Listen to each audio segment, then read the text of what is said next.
Hi everyone, welcome back to my series on practicing the trumpet with me. Today we will be learning the key signature of F major on the trumpet. Then I'll play some exercises to warm up and some scales and arpeggios in F major. And then lastly I'll be teaching you part by part the exposition of the Hummel Trumpet Concerto Movement 1. Hope you enjoy the video.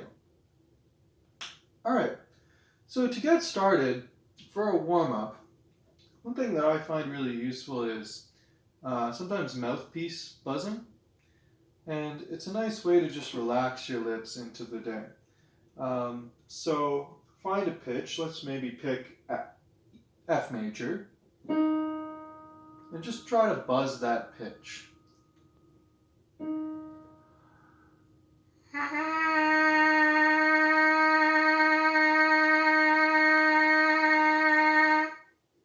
And what we're looking for when you're buzzing the pitch is trying to have a very clear sound.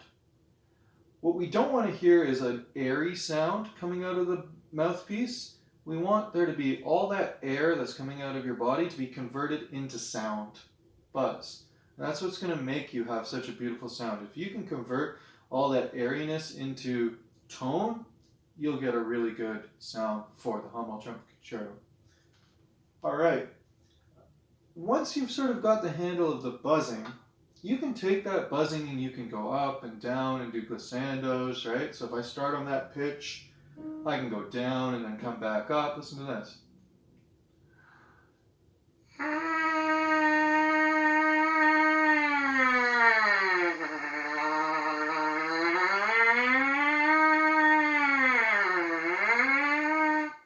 All right, so you can do some glissandos up and down. All right. Another really easy thing you can do is just stick the mouthpiece on the trumpet and take out your main tuning slide.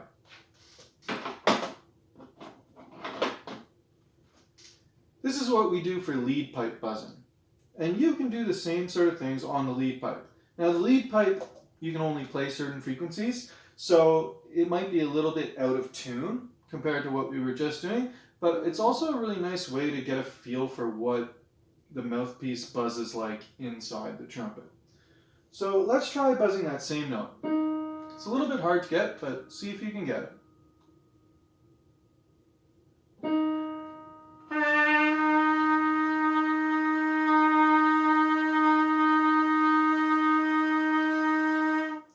Alright, and it should feel really good on the lips. Alright, so now that we've got that note, that F in F major, why don't we try buzzing a descending F major scale on the lead pipe? It'll sound something like this. 1, 2, 3.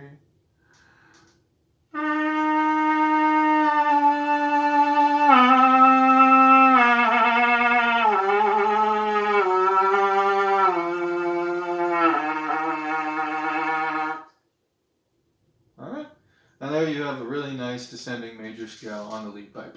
Try it again.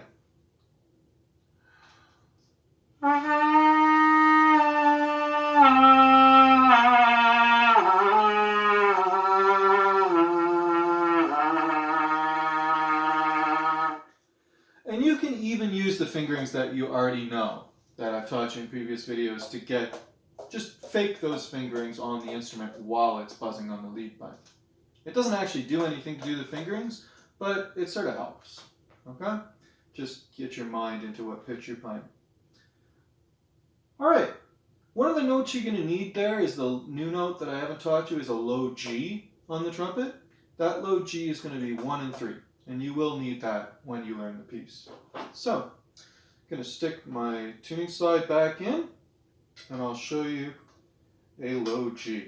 I'll just play a descending scale down to that low G.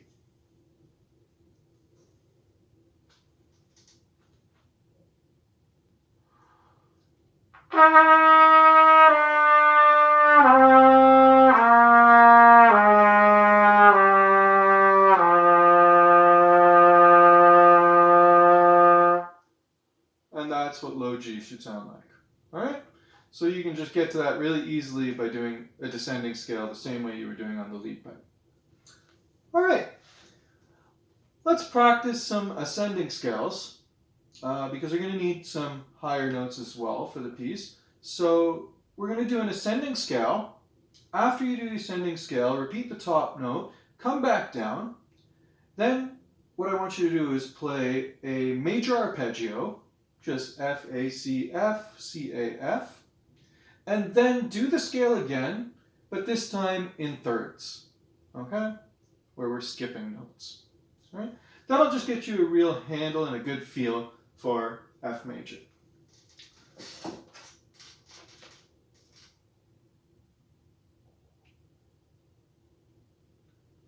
One, two, 1, 2, 3.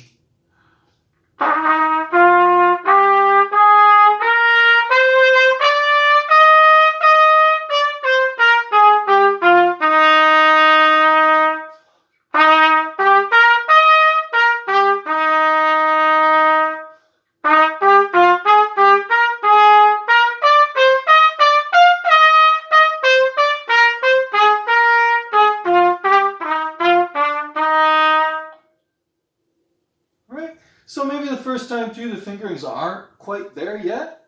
Try it a second time, and I'm sure it'll improve.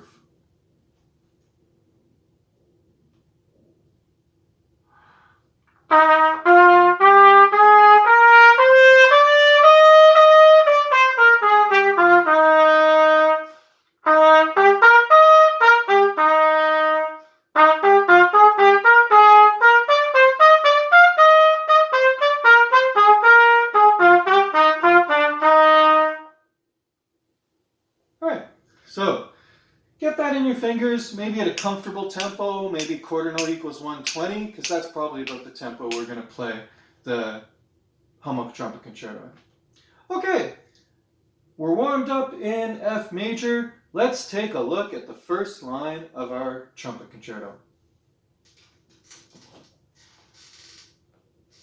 So in our first line, we just want to play that arpeggio really confidently. Accents on the Fs, and then just make a beautiful phrase for the rest of the first line. Notice the articulation where you're slurring, as well as any grace notes, those little notes that happen right before the beat.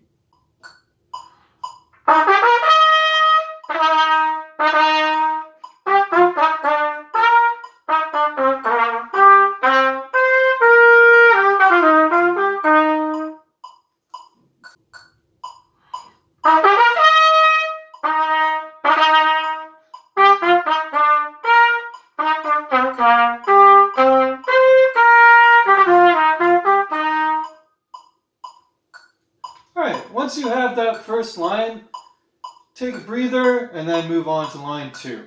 It's good to practice these things in chunks just to break it down for you. Notice we're adding some dynamics to line 2. You want to have a bit of a crescendo, and we're starting at mezzo piano, a bit softer.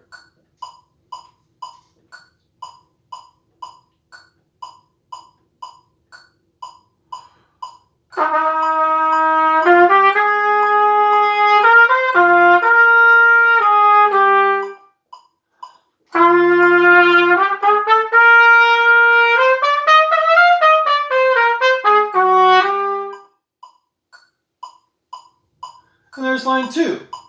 All right? The next line in this exposition is probably the trickiest. That's where that arpeggio that you practiced in the warm-up is going to really help you. All right? So really take your time with this next one.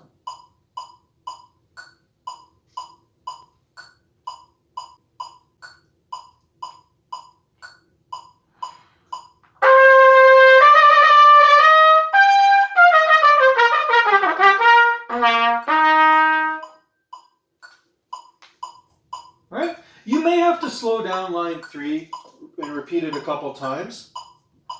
Just do that with your metronome and try to get that arpeggio a little bit more solid. Listen to line 3 again, a little bit slower.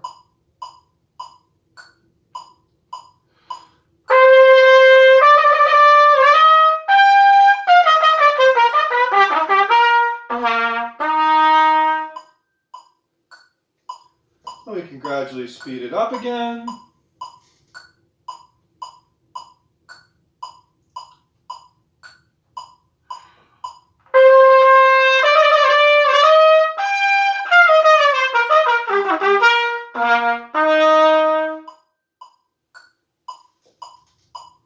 And when you really feel like you're comfortable with it, do it at the fast tempo, your performance tempo.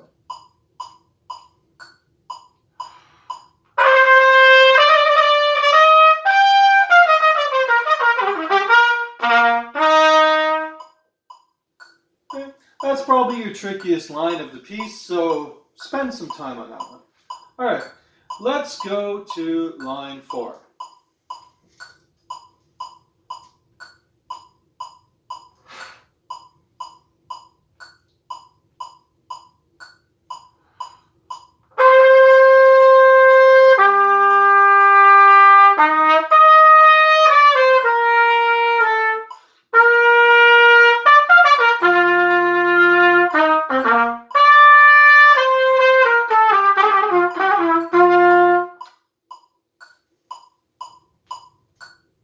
So with that one, you're looking for those mordents where you're just playing A, B, A, G, A, G, F sharp, G at the end, right? So you're just doing a little bit of a turn.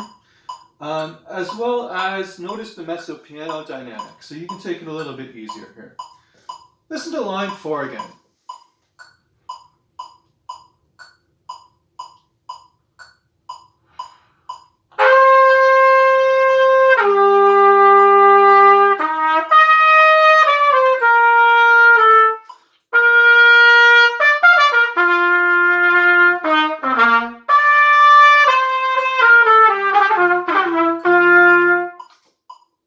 So just get those fingers moving on those mordents.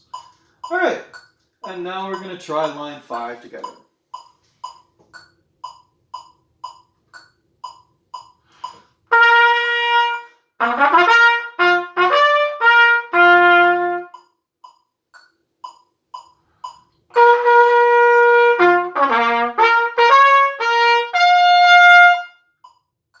So once we've played through those first 5 lines of the exposition, you've basically played the first main theme. That's your main theme of the piece that it will recur again, and later on in the piece is going to come back when we have a recapitulation, when everything comes back. This is how composers organize concertos.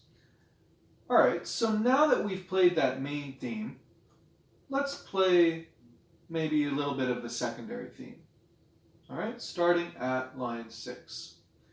Now, it's arguable maybe the secondary theme started at line 4, but for sake of argument, it could have started, we could have called the secondary theme this new bit at line 6. Alright, so make sure you're playing the grace notes right before the beat and using nice articulation. We also have staccato here, so make sure your staccato is nice and short. Okay, that's your short beats. And then we also have the new note low G, which is 1 and 3 at the end of the line.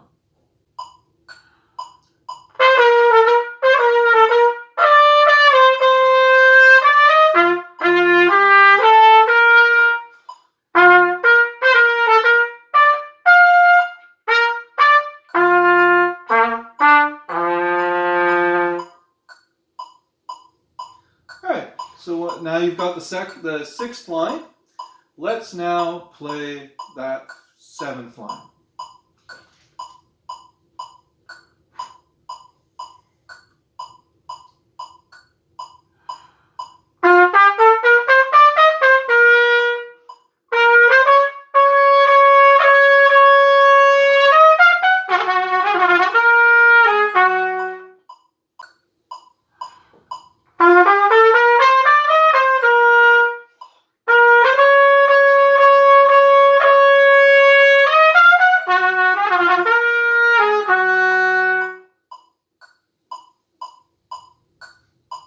So, we're almost there. Only 3 more phrases to really go.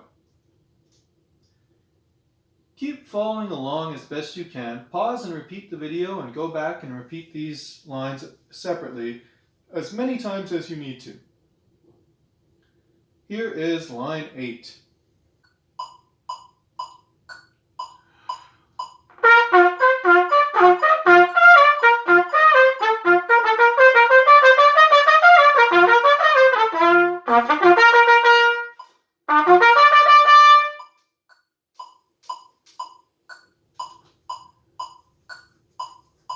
All right, line 9, the second last line that we're practicing in this exposition, has probably the biggest interval in the entire piece, right? We're going from the G on top of the staff all the way to the C sharp below the staff, which is a really, really big interval. So, and you've got a slur, which is pretty tricky. So just trust in yourself. Use the dynamics to sort of help you manage that jump, that crescendo and then the decrescendo to help manage that jump, and just be really smooth with your fingers and your third slide for that low C sharp.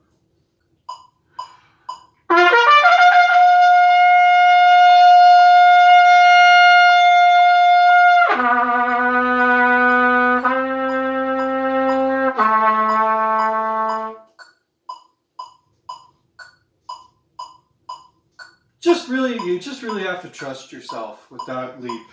Just slam down 1, 2, and 3 after playing that high note, and just let your embouchure drop into that next position, right? Practicing big intervals is also going to help with that, so just practicing your intervals in warm-ups, but just trust yourself that if you plop down those fingers, your lips are just going to do it. All right, and now the last phrase of the exposition. Keep up the good work. You're doing so great. I know this is hard work, this exposition.